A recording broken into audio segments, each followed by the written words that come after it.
I'm George Dick, and I'm going to post this first video to my new YouTube channel, which has actually been a YouTube channel for many years. I've just never posted any videos. But I thought I would do a quick introduction just to talk a little bit about who I am and what I do. And I'm doing it without anything fancy like, you know, thumbnails and chapter markings, just because I want to rip the Band-Aid out and get something out there. So I'm super passionate about language learning and reading. I've been passionate about reading my entire life. Language learning really kind of took off when I was 18. I had a professor, Kim Stafford at Lewis and Clark in Portland, Oregon, who recited the first line of 100 Years of Solitude in English from memory, and just that line hooked me, and I read the book.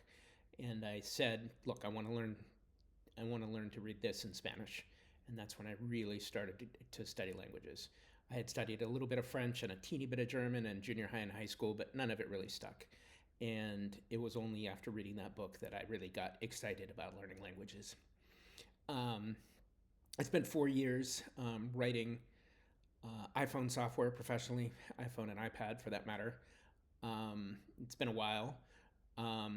And I wrote software for projects for MLB, for Turner Sports, CBS Sports, Apple, among others.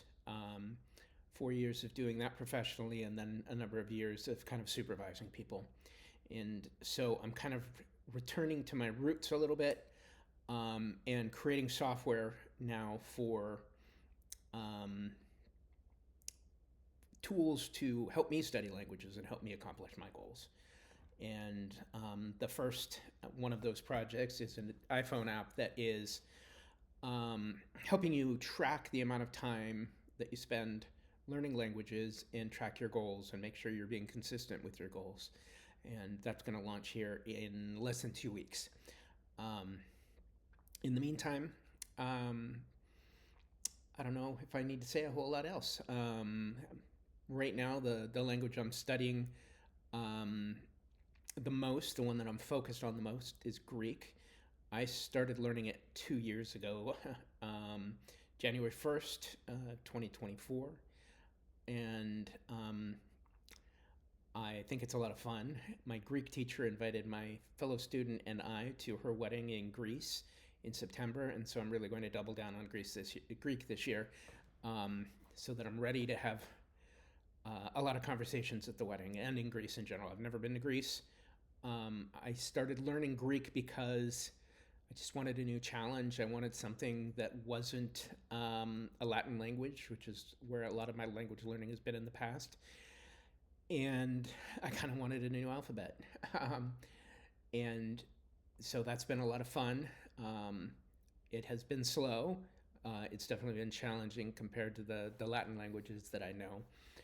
My best language is Spanish. I passed the C1 exam 2021 or 2022, something like that, after leveraging Luca Lampariello as a personal language coach, which was fantastic. If you don't know him, you probably do. Always check out his stuff. And then last year, in November, I went to the Polyglot Conference in Taipei, and I thought I would learn a little bit of Mandarin just to be able to say some niceties, and I stumbled across Mandarin Blueprint and just completely and utterly got hooked. And so working on that, I'm going to be diving more into French.